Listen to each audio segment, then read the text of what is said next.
Welcome to our video focusing on FPGAs to accelerate storage with a focus on a framework from Intelliprop called NVMe Bridge Platform. With me today is Intelliprop CEO Hiran Patel. Thanks for joining me. Thank you, Marcus. Glad to be here. So let's start with the simple building blocks. So we've got SSD storage, so very fast storage, but instead of plugging that into, say, a host PCIe bus, we're going to be putting an FPGA in the middle of that. So the first question is, why would you do that? There's probably several reasons, but an FPGA in front of an SSD allows for data capture, data acquisition systems to be built that can store data directly onto the SSD and then read back from a host later on through the PCIe. But again, there's data acquisition, you can preload.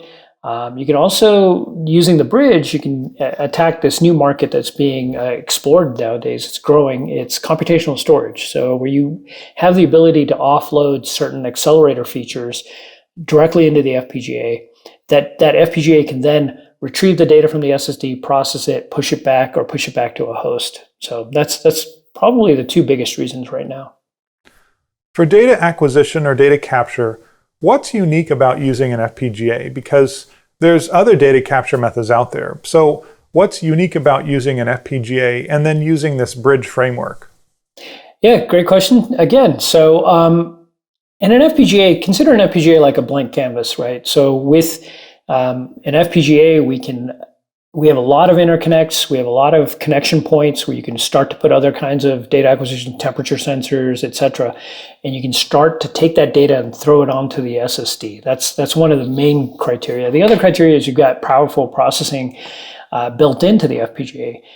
You've got ARM cores nowadays. You've got processors. You can put down multiple processors. You can do all kinds of processing on that data before it gets to the SSD. A bridge in particular, why use the bridge? The bridge predominantly allows data to pass through.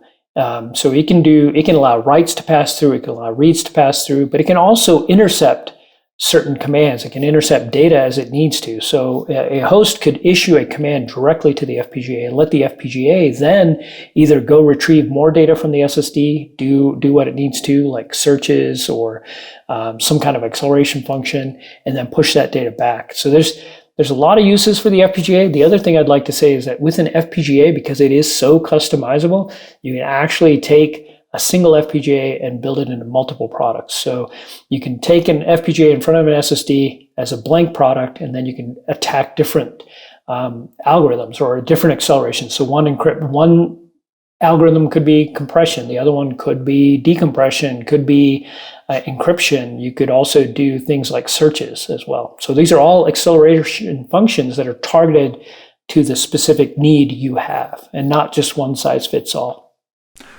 So Hiran, you've introduced this concept now with the bridge component of the framework, where you've got this host, CPU host, being able to see the SSDs, even though they're connected directly to FPGAs and not the host PCIe bus. Now, there's benefits to this, but does this require users to run special APIs, or otherwise do they have to modify their software in order for all this to work? No, not out of the box. Out of the box, with just the bridge platform in the shell, you can plug us in between a host PC and an SSD, and nothing needs to change. The host will actually enumerate the SSD as if it were directly connected. Now, again, when you start getting into the acceleration functions or data capture, you may need additional, either drivers, or you can do everything through vendor specifics. There are CLIs that allow you to send vendor specific commands directly into the bridge. The bridge can intercept these and then process the data as it needs. Now let's talk about the specific BittWare hardware and performance. I think it's important to note that there really aren't that many FPGA cards on the market that can directly attach SSDs to the FPGA like we have with the BittWare IA840F, which you can see here. We also have the advantage of the latest silicon from Intel with the Agilex FPGA on this card. So what are some of the benefits and metrics that these things can bring? Yeah, certainly. So obviously, these newer FPGAs are pushing towards the faster and faster gen rates at PCIe. So today, I believe these Agilex boards could get to Gen 4 with Gen 5 coming soon. And I think these boards, that's a tremendous achievement in itself. And then again, with the bridge, you get the Gen 4 by 16 going towards the PC. And then on the backside, you've got the ability to aggregate multiple SSDs. Just using 4 SSDs at Gen 4 by 4 can help saturate some of that. We can also put in Gen 3, 8 drives at Gen 3 by 4 lanes to help saturate that. So we can have 4 drives back there, 8 drives back there. We can have a lot of, but basically everything, all the traffic goes through that FPGA and allows us to do either computational storage on it or data acquisition on it. So what are some of those bandwidth figures? Let's say you've got 4 drives connected to the FPGA, or even FPGA connects to a PCIe switch with 8 drives. So what are some performance figures to expect at the Gen 4 PCIe level? So at the Gen 4 level, I would suspect we're going to, just on a single drive, I'm suspecting we should probably get closer to the 6,000 megabytes per second. At the Gen 3 rate, we're already able to showcase our bridge running at over 3,000, close to 3,500 megabytes per second. I'd expect a doubling of that at Gen 4. And then another question that often comes up with people deploying FPGAs is, how much of their own IP can they fit in the FPGA along with the bridge IP? In other words, how much room do you leave for others? So could you just briefly speak to that? Yeah, sounds great. So on this particular board, I think there's an AGF027 part in there.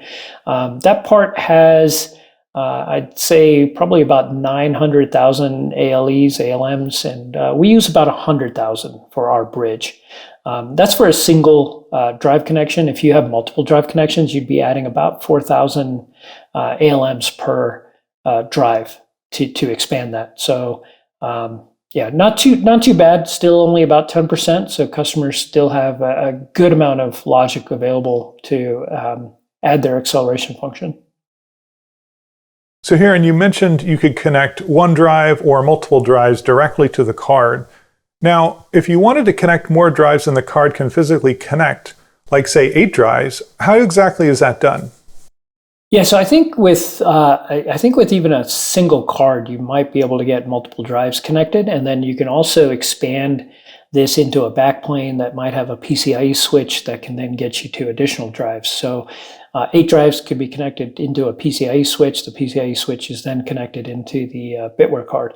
So I think that's one possible solution or topology that's capable here. Let's go back to that second group of use cases that we had talked about. That's where the FPGA is an inline accelerator. This is part of this bigger picture of computational storage acceleration, and that's becoming really popular for CPU offload.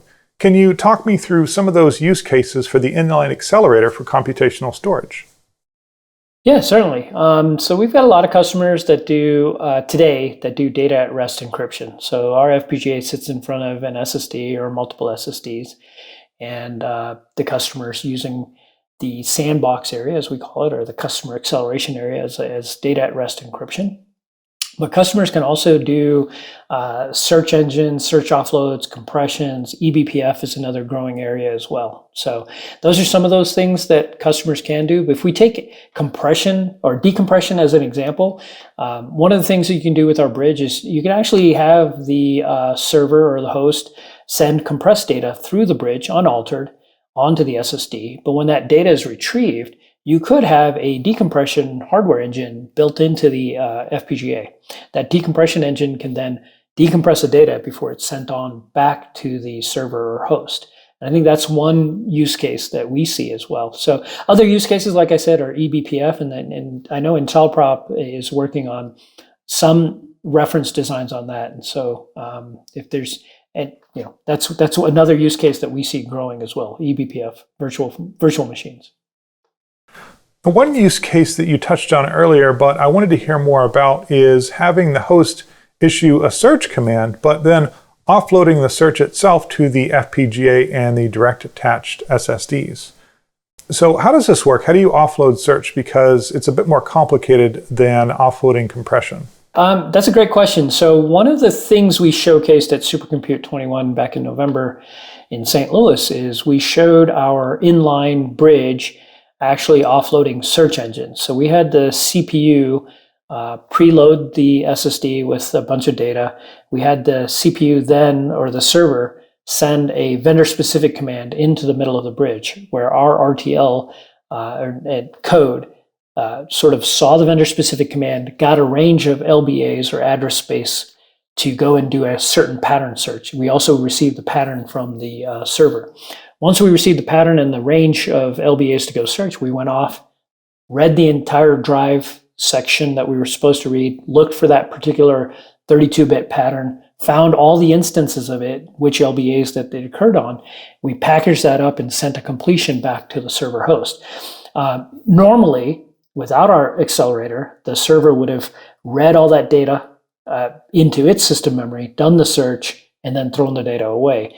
And without all that data movement, it simply had to issue a command to us, and we just sent back a response that said, here's all the locations we found it in.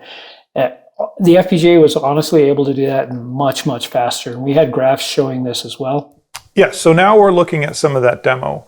So the upper line is showing the CPU load running at roughly 90% while it's doing its direct search. But then in between that, the FPGA offload version is, of course, many times faster, and it's offloading the CPU.